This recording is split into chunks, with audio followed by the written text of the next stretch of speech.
करने की जरूरत नहीं पड़ेगी। यानी 5 से 10 मिनट की वीडियो भूचाल ला देगी अपने शिक्षा के जगत में। चलिए स्टार्ट करेंगे इस वीडियो में। सबसे पहले अलंकार का हम अर्थ जान लेते हैं।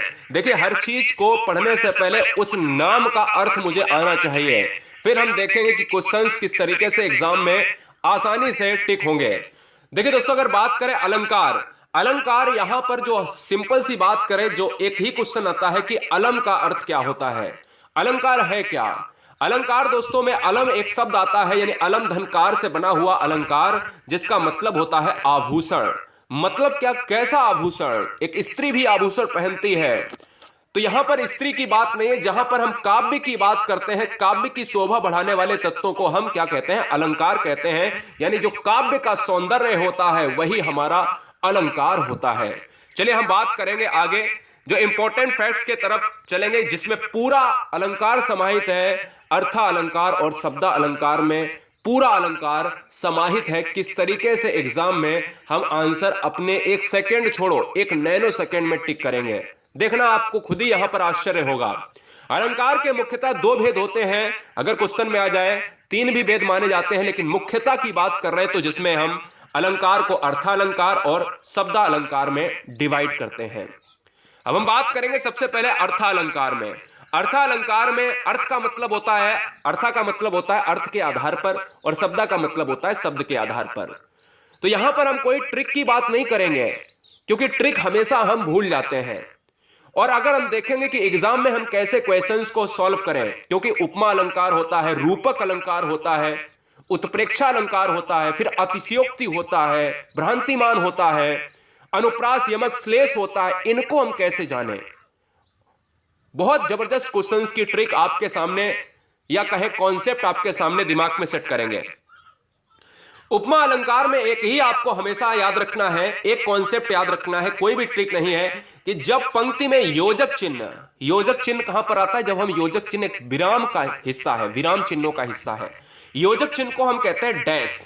जहां पर डैश आ जाए, योजक चिन्ह आ जाए, और शब्द में सा सी से आ जाए या सरिस आ जाए, तो वहां पर उपमा अलंकार होता है। हम एग्जाम्पल के तौर पर 2-2 एग्जाम्पल लेंगे सभी के।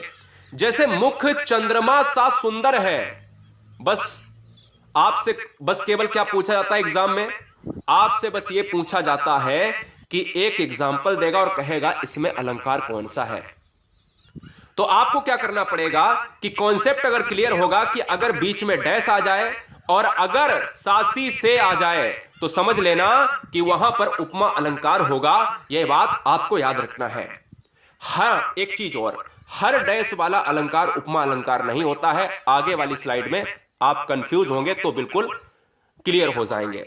दूसरा यहां पर एग्जांपल लेते हैं, कर कमल सा कोमल है। यानी अगर डैश आ जाए, योजक आ जाए और शब्दों की बात करें सा सी से आ जाए, तो समझ लेना इनमें से कोई भी एक शब्द आ जाए तो तुरंत आपको आंसर क्लिक कर देना है उपमा अलंकार। दिमाग में कुछ ज्यादा नहीं, अगर सासी से आ जाए तो आपको तुरंत क्या कर देना है, उपमा अलंकार ऑप्शन क्लिक कर देना है, आंख बंद करके। ये उपमा वाला आज के बाद जिंदगी में भूलोगे नहीं, कभी नहीं भूलोगे। आगे हम बात करेंगे यहां पर पॉइंट पर, नेक्स्ट पॉइंट पर चलेंगे कि अर्था अलंकार में जो अगला पॉइंट आता है रूपक अलंकार। देखिए दोस्तों, अगर बात करें, हमने कहा उपमा अलंकार में डैश आता है और उपमा अलंकार में दूसरा क्या है कॉन्सेप्ट कि सा सी से और सरिस आता है। आपने कहा चलो कोई दिक्कत नहीं, उपमा अलंकार आज के बाद नहीं भूलेंगे।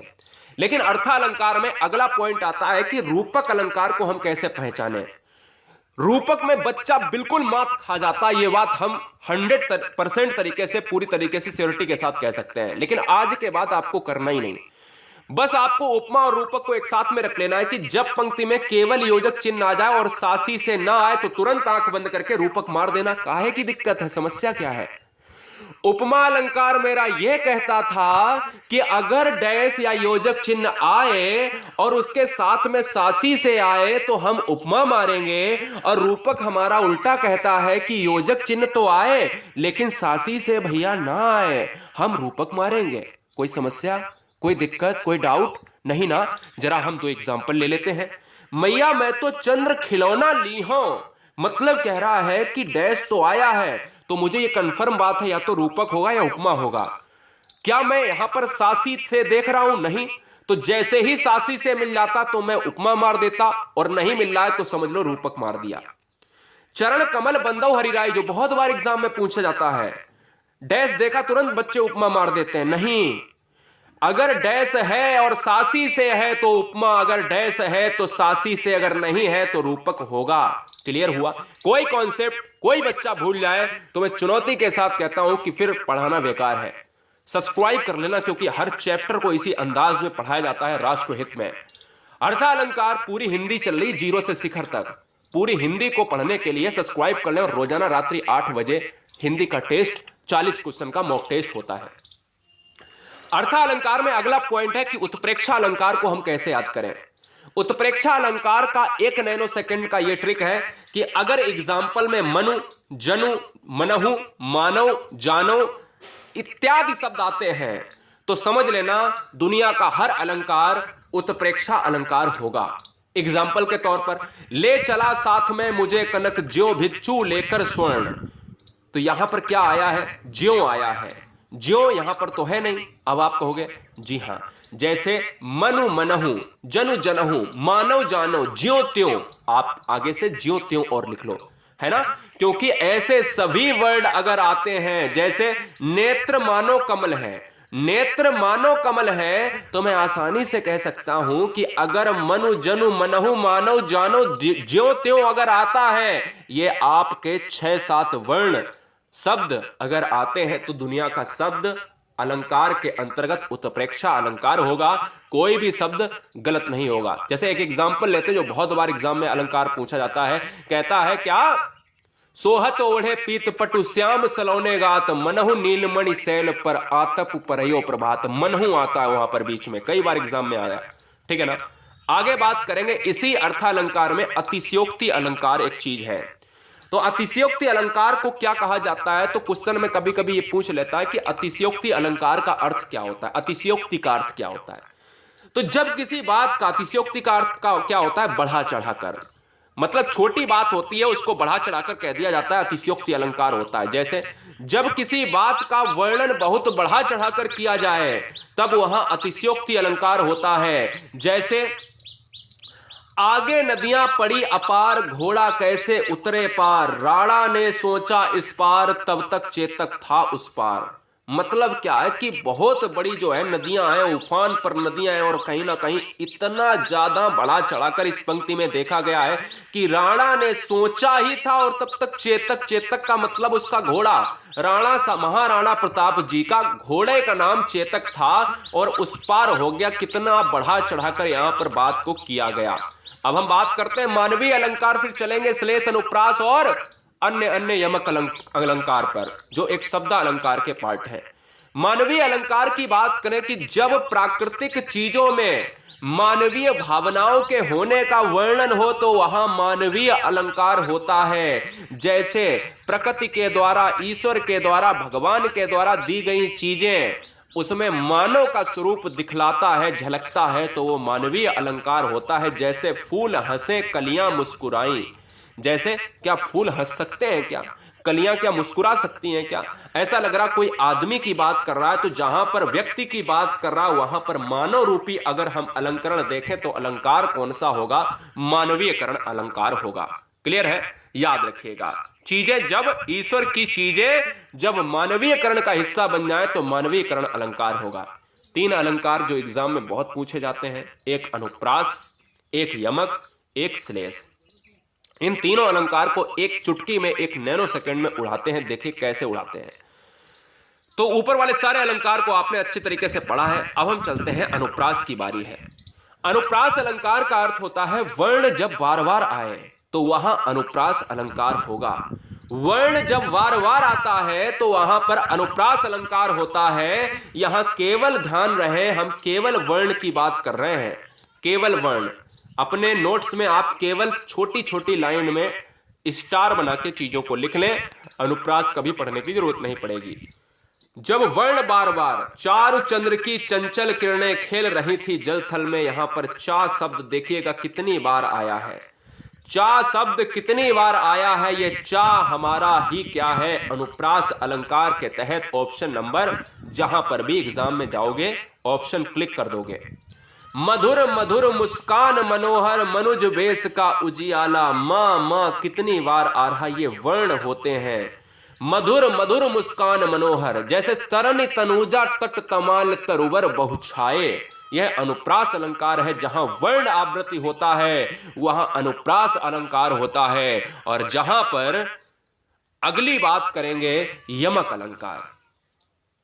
अभी मैंने ऊपर देखा कि जब वर्ण आवृत्ति होता है तो वहां यमक अलंकार ना होकर अनुप्रास अलंकार होता है। जहां शब्द अलंकार के भाव में ज्यादा बार आता है, एक शब्द अधिक बार रिपीट हो जाए और उसके अर्थ अनेक होते हैं, तो वहां यमक अलंकार होता है। जैसे काली घटा का घमंड घटा, काली घटा का घमंड घटा, इसमें कोई शब्द जो है बार बार आ रहा। वर्ण क्या होते हैं, वर्ण कोई सिंगल वर्ण हो, वर्ण कोई सिंगल वर्ण हो, ये वर्ण होता है। जब वर्णों से मिलकर कोई बनता है तो वो क्या बनता है, शब्द बनता है। जहां शब्द, इसको अंडरलाइन करना, शब्द बार बार रिपीट होता है तो वहां पर क्या होता है, यमक होता है। पहली घटा का मतलब है यहां पर क्या, एक घटा, काली घटा का घमंड घटा। एक घटा का अर्थ है बादलों की घटा और एक घटा का मतलब है कम हो जाना। तो अर्थ अनेक है, शब्द एक ही है। दूसरा एग्जाम्पल, कनक कनक ते 100 गुनी मादकता अधिका, या खाए बौराए नर या पाए बौराए। मैं आसानी से कह सकता हूं ये भी दो शब्द हैं, एक ही जैसे हैं, अर्थ अनेक है। कनक का धतूरा, कनक का सोना, यहां पर शब्द एक से अधिक बार आया है लेकिन अर्थ उसके अनेक हैं, यमक अलंकार कहलाता है। आगे बात करेंगे अगले पॉइंट पर, और यहां पर रहेगा अंतिम और लास्ट। सारे अलंकार को खत्म कर दिया है। याद रखें एक भ्रांतिमान और होता है, जहां पर भ्रांतियों की बात करता है, श्लेष अलंकार। एक शब्द के अनेक अर्थ होते हैं। रहीमन पानी राखिए, बिन पानी सब सून, पानी गए ना उबरे, मोती मानुष चून। यहां पर कर लीजिएगा, क्योंकि यहां पर पानी का पहला अर्थ मनुष्य के संदर्भ में है, जब जिसका मतलब क्या होता है, विनम्रता से है। मतलब एक शब्द मिले और उसके अर्थ अनेक हों, शब्द अलग अलग हैं और अर्थ अनेक है। मैं कह सकता हूं जहां शब्द रिपीट होता है वहां यमक है, लेकिन यहां तो शब्द ही एक है और उसके अर्थ दो निकल रहे हैं।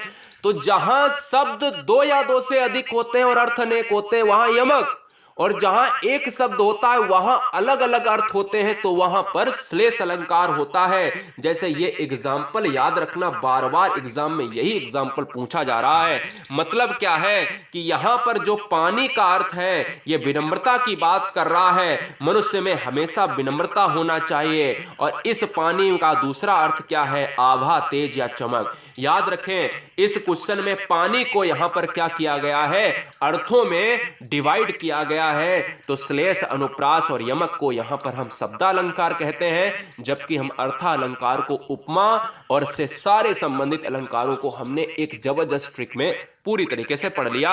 और इस पूरे वीडियो में जितने बच्चे देख रहे हैं उन सभी से कहना चाहेंगे इसके हम 30 टॉप 30 क्वेश्चंस भी अलंकार से करवा देंगे। चैनल को सब्सक्राइब कर लें। कोई भी बच्चा ये नहीं कहेगा कि अलंकार से कोई भी डाउट है या डाउट था या डाउट रहेगा। आज के बाद सारे डाउट क्लियर और खत्म हो चुके हैं। वंदे मातरम, इनकलाब जिंदाबाद। ऐसे ही आप मुस्कुराते रहिएगा, हमेशा मस्त रहिएगा।